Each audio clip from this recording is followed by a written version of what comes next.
Hi viewers, welcome to Devanga சமையல். வாங்க இன்றைக்கி நாம் டேஸ்டியான மீல் மேக்கர் ஃப்ரை இல்லைனா மீல் மேக்கர் சுக்கான்னு கூட சொல்லலாம். அது எப்படி செய்கிறதுன்னு சொல்லிட்டு பார்க்கலாம். ஃபஸ்ட் இதுக்கு ஒரு கடாயில் தேவையான அளவு ஆயில் ஆட் பண்ணிக்கலாம்.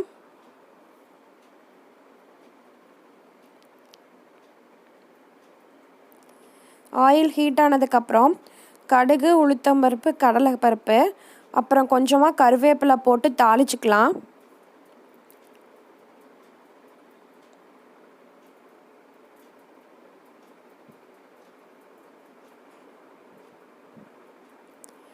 அப்புறம் கட் பண்ணி வச்சுருக்க ஒரு பெரிய வெங்காயத்தை போட்டு நல்லா ஃப்ரை பண்ணிக்கணும்.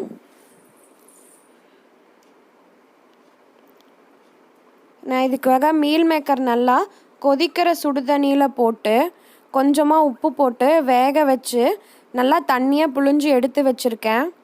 நீங்கள் பெரிய மீல் மேக்கர் இல்லைனா சின்ன மீல் மேக்கர் எது வேணால் யூஸ் பண்ணலாம். பெருசாக இருந்ததுன்னா நீங்கள் அதை ரெண்டாக கட் பண்ணி வச்சுக்கோங்க. யூஸ் பண்ணதுக்கப்புறம் நல்லா கட் பண்ணி வச்சுக்கோங்க. சின்னதாக இருந்ததுன்னா நீங்கள் அப்படியே கூட ஆட் பண்ணலாம். நான் இந்த ஃப்ரையில் கறி மசாலா ஆட் பண்ணுவேன். அதனால் இது நல்லா ஒரு நான்வெஜ் ஃப்ளேவர் கொடுக்கும்.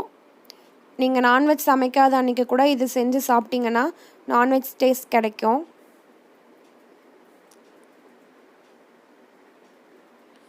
கொஞ்சமாக வெங்காயம் வேகிறதுக்கு தேவையான அளவு உப்பு சேர்த்துக்கிறேன்.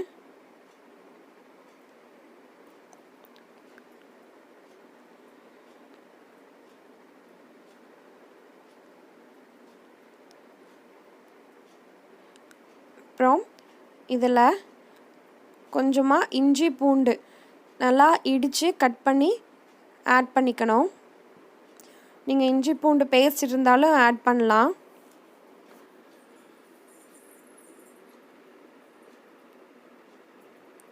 இதை நல்லா ஃப்ரை பண்ணி விடுங்க.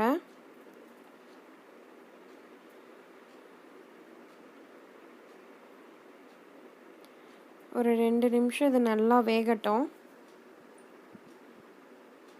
பாருங்கள், கலர் சேஞ்ச் ஆயிடுச்சு. இப்போ தக்காளி ஆட் பண்ணிக்கலாம். ஒரே ஒரு சின்ன தக்காளி கட் பண்ணி ஆட் பண்ணிக்கலாம்.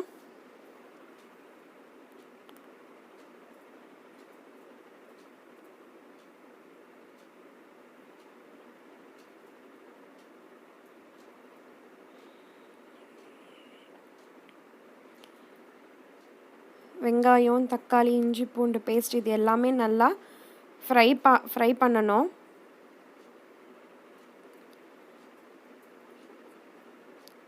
இப்போது கொஞ்சமாக மிளகாத்தூள், இதுக்கு தேவையான அளவு மிளகாத்தூள் ஆட் பண்ணிக்கோங்க. நான் ஒரு 1/2 டீஸ்பூன் ஆட் பண்ணியிருக்கேன். உங்கள் காரம் எப்படி வேணுமோ அந்த அளவுக்கு ஆட் பண்ணிக்கலாம். அப்புறம் கறி மசால் 2 டீஸ்பூன் கறி மசாலா ஆட் பண்ணுறேன்.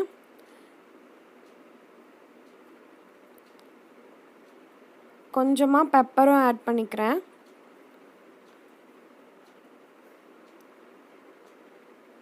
இதை நல்லா வதக்கணும். ஆயிலையே நல்லா வதக்கணும்.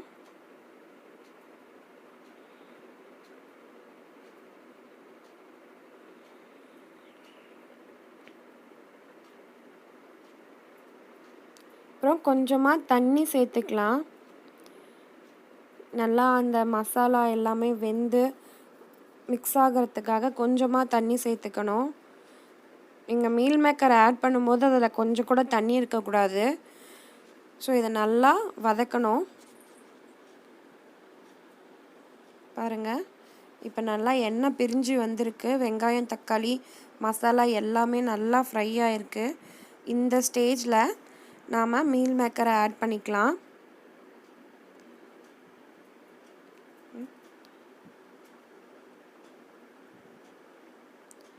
இதை நல்லா உப்பு போட்டு மிக்ஸ் பண்ணி விடணும். தேவையான அளவு உப்பு சேர்த்துக்கலாம். ஆல்ரெடி மீல் மேக்கர் வேக வைக்கும்போதே நம்ம உப்பு போடுவோம். அப்புறம் வெங்காயத்துக்கும் கொஞ்சமாக உப்பு போட்டிருக்கோம். அதையெல்லாம் பார்த்து கரெக்டாக தேவையான அளவு உப்பு சேர்த்துக்கோங்க. கொஞ்சமாக போட்டுட்டு டேஸ்ட் பண்ணி பார்த்துட்டு கூட நீங்கள் வேணும்னா ஆட் பண்ணிக்கலாம். பாருங்க, பார்க்கும்போதே நல்லா சிக்கன் ஃப்ரை மாதிரியே தான் இருக்குது. இப்போ இது நல்லா இந்த மசாலா கூட மீல் மேக்கரும் நல்லா மிக்ஸ் ஆகணும். அந்த டேஸ்ட் எல்லாம் மீல் மேக்கரில் அப்சர்வ் ஆகணும்.